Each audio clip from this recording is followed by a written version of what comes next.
The diode is a very simple device. It just allows current to flow from that point to that point, and it does not allow current to flow from here to here.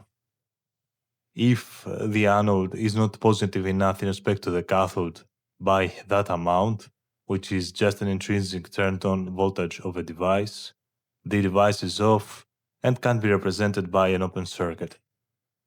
Now, if the anode is exactly more positive than the cathode by that amount, the device is on and can be represented by a battery and a closed circuit. This battery has this polarity and has a voltage of VD on. Now, it is very important to understand that this is the cost of having this operation. The cost of allowing a current to flow from here to here and not the other way around is having an extra battery in our circuits. Before we move to the first exercise, if you study electronics and the complex circuit configurations are new to you, it's important for you to understand that these circuits are all the same. You can pause the video to understand that we're talking about the same thing practically here.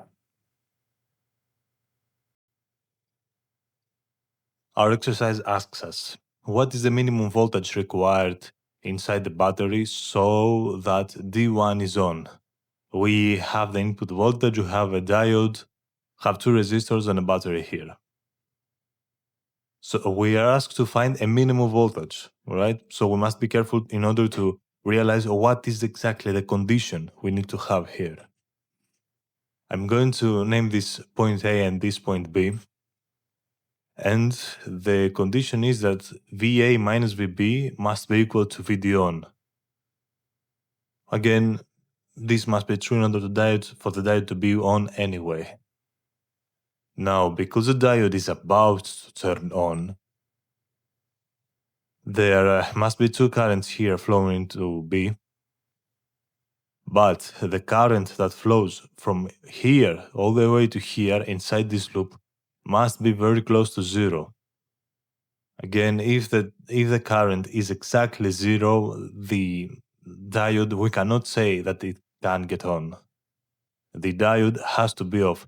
However, in our case, this is about to turn on. This is very close to zero, not exactly, slightly higher. What does that mean for us? The current, we will say that it is zero, and we are going to write this circuit like this. And what I'm going to do now is I'm going to write them like two separate circuits. We don't have to, but the voltage at point B must be equal to what? We enter the negative terminal V in plus V in. We enter a positive terminal minus VD on. Now, why did I write them separately? You see, this part of the circuit does not really bother this part of the circuit. Okay? And the opposite is also true. Only thing that it does is that it changes the voltage here. It doesn't add any current inside. Again, only for this borderline situation. This is a voltage divider, and if you don't see it, I write it like this. We have a total of VBAT over R1 and R2, and we have a VB over R1. So it is VB is equal to VBAT times R1 over R1 and R2. This is from circuit theory, a very basic configuration. You can pause the video if you're not familiar and try to remember it. Right? Equalize in 1 and 2 because VB is the exact same. And we get this, and we shuffle things around and we get that V in must be equal to the voltage divided here plus the VD on of the battery. Now that's a very interesting result. It tells us that this is the minimum voltage required for this diode for it to just be on. Now, a good question here is, what would happen if the voltage of the input was slightly higher than the minimum voltage required. So what would happen if the input voltage here was a little bit higher? How would this voltage here change? Would the diode be on? I'll leave this up to you in the comments below. Moving on to the second exercise, we are asked to find which of these diodes are on, and we are also asked to find the output voltage in this node and this node. Alright, I noticed that this part of the circuit and this part of the circuit are pretty much independent from each other. I'll call this circuit 1 and circuit 2, and I'm going to go to the circuit 2, and I'm going to make an assumption here.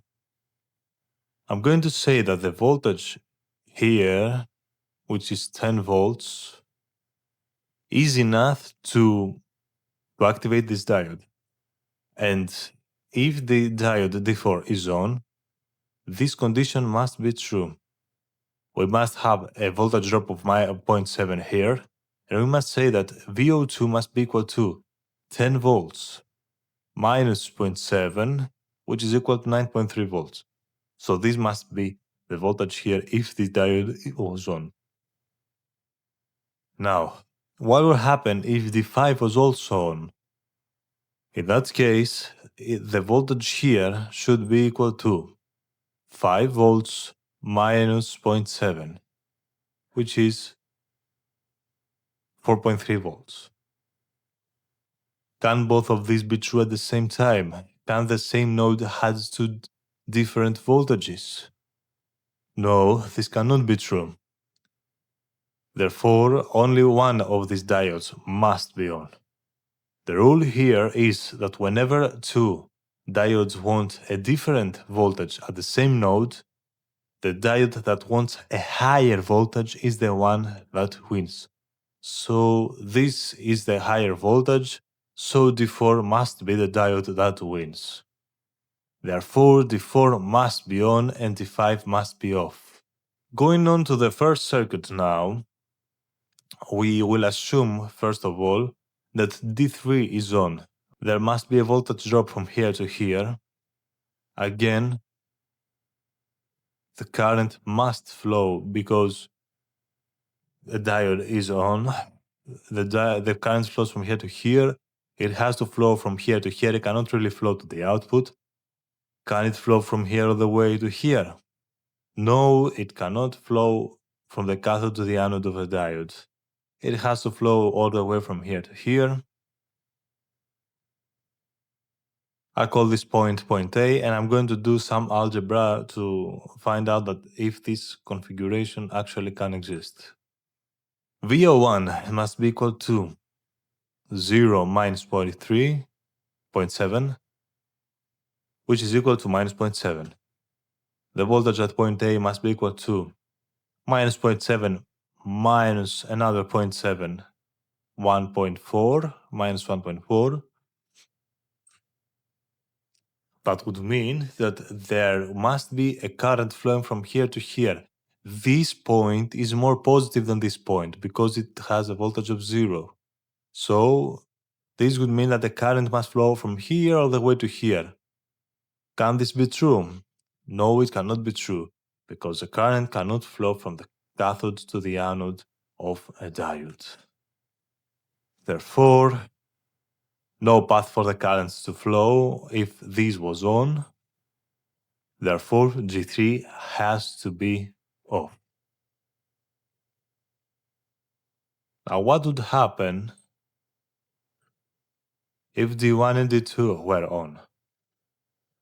We have a voltage drop here, and we would have a common current flowing from here all the way to here. What I'm going to do is I'm going to take this part of the circuit and just write it like this. Didn't do anything special, I just write it like this so some concepts are more clear to you. The 10 voltage rail is written now as a 10 voltage battery. The 0.7 voltage drop is shown again as a battery here. Careful with the polarities. Resistance, the output here, a voltage drop here again, a battery, and a resistance R2, connected all to the ground. The ground has a voltage of 0. Again, these voltages are always in respect to some other voltage. If you remember from circuit theory, you must always have a node that you assume has a voltage of 0, and every other voltage has a value in respect to that voltage. All right. The Ohm's law for R1 is simple. VB minus VO1 over I. How much is VB? We enter negative terminal, 10 volts. Then we enter a positive terminal, minus 0.7. So that's the voltage at VB. How much is voltage on VO1? Just leave it like this for now, VO1 over 40, yeah, because we put the current here and the resistance here. Ohm's law for resistance 2, it's VA minus the voltage here, which is 0. How much is VA? VO1 minus 0.7 volts. Again, switching things around, this is the current expressed in the resistance of R2. Now, if the current is the same, which is, okay, this current is the same as this current, I can do the algebra and come up to this result. The voltage at O1, the voltage here, must be equal to 5.86 volt, about 5.86 volt. And that's it. Does this voltage make sense? Yeah, it seems to make sense to me. It doesn't violate anything from what we have learned so far. The voltage here is about 10 volts. It has a drop here. It has another drop here due to the resistance. The voltage here is lower than this voltage, so it makes sense to me. The current still flow like this. And then the current can't really flow here because this diode is off.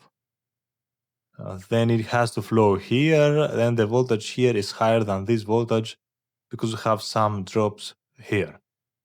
So it kind of makes sense to me, intuitively, looking at it logically. I hope you learned something valuable today. Subscribe to the channel so you don't miss new videos on electronics. Especially if you're a student, you will find this very, very, very valuable. Write me in the comments below if you have any questions. Study well and take care.